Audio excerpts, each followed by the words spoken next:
Welcome to So Very Easy. My name is Laura, and there's all sorts of different shapes in our quilts. We have squares, rectangles, and triangles. Triangles are very popular, and they're usually made with half-square triangle methods. Well, I have a way that we can make 8 at a time.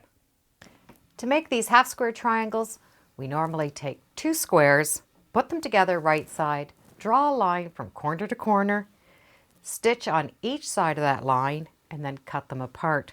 When we open it up, we have those beautiful half-square triangles. We either make them the exact size or we size them down to the size that we want. And there are a lot of different rulers that can help with this technique. Quilt in a Day is known very well for their square up ruler. We make those triangles and we use these lines to square up the squares before we press them open. It's a good, accurate technique. We can also use just regular square rulers to square up those half-square triangles. Quilt in a Day has come out with a ruler that combines the two. It's combining that popular ruler to do those square ups and a square up ruler. So what they've done is they've made a ruler in this different shape. And the shape reminds me of a house. The top portion works the same as the square up ruler. The bottom ruler works like a regular square up ruler. So this ruler is sort of a combination between the two. I'm going to share a technique where we can make 8 half-square triangles at a time. Now you can square them up any way you want, with the square up triangle ruler, with regular rulers, even with this type of ruler. I'm going to show you how we can use this one ruler. We still are going to start with 2 squares. The sewing and the cutting are slightly different. Included with the directions of this ruler is a really handy chart on how to make these half-square triangles 8 at a time, 4 at a time, and even 2 at a time. We look to see what size we want the finished block, and then it gives us all the information we need to make 2 at a time, 4 at a time, or 8 at a time. For example, if I'm going to make a 4-inch finished square, I'm going to need 2 10-inch squares to start with. We still are going to draw lines on the back of the squares. Normally we would draw 1 line from corner to corner and stitch on each side. This time we're going to do 2. So we're making a big X down the center. We're still stitching that 1/4 inch on each side, but we're doing both lines. Once those 4 rows of stitching are done, we're going to cut this apart. Normally we cut right on that line that we drew going from corner to corner. We're still going to do that, but we're going to cut 2 additional lines. We're also going to cut going down the centers. So we're going to have 2 lines from the center to the center and then 2 cuts from corner to corner. I would recommend the first cuts go from the center points. We can draw the lines or just use the center X as a guide. I'll be able to use one of the straight lines on the ruler, just have the edge go through that X. Because these blocks are bigger and we're going to square them down, we don't have to be exactly right. We just need to cut. Just line it up and do your first cut. Lift up the ruler without turning that square and do your second cut. Using that center X as a guide and one of the straight lines on the ruler. And cut. The reason I like to cut the 2 center lines first is if for some reason this comes separated, we still have those marks to cut these pieces apart. If we had cut on those lines first, we would not have these center marks unless you marked them as a reference guide. So now even if they come apart, I still have my cutting lines. If you can keep them together, it's going to save you a little time of cutting. From here, I can do my next cut. If you're more comfortable, you can have a mat that rotates. Now I have my 8 half-square triangles cut.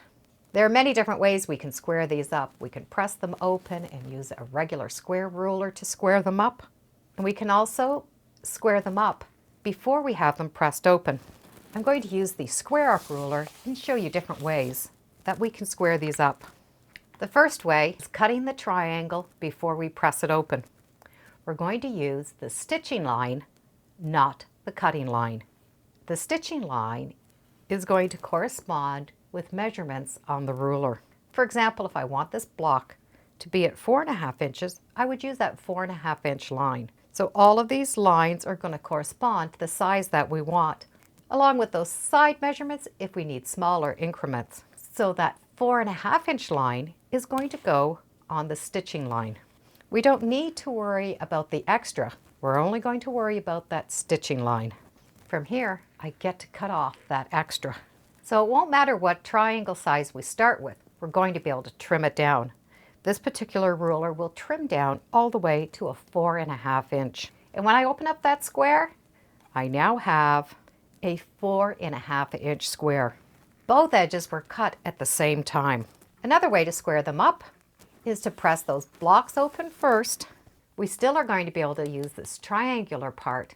I'm going to make another 4.5 inch block, so I'm going to use that 4.5 inch line. And in this case, that 4.5 inch line is going to run through the center of that block. And I'm going to trim off the extra. Now I can rotate this block and cut the other edge. I can use that 4.5 inch mark and cut off that edge.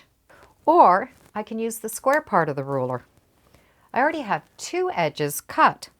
I will only need to cut the other 2. Using that 4.5 inch line on the ruler, I'm going to place it on the previous cut lines, and you will see the corners of the triangle should come right to the very edges. And cut those pieces off.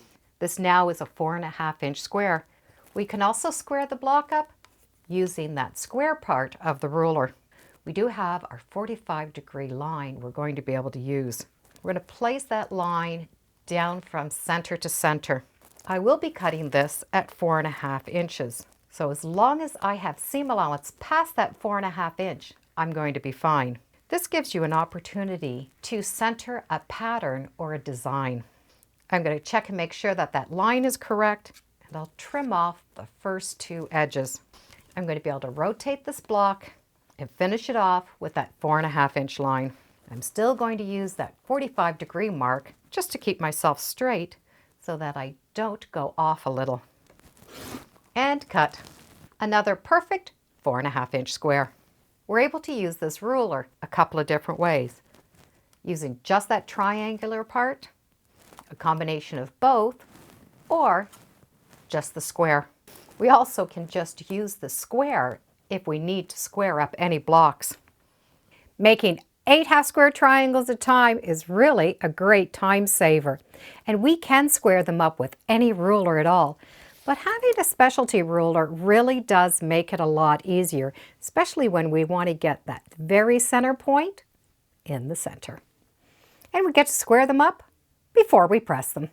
I'll put a link in the description so you can check out the double square up ruler. And as always, thank you for joining me today on Sew Very Easy. Feel free to subscribe, and as always, come on back. Let's see what we're sewing next time in the sewing room. Bye for now.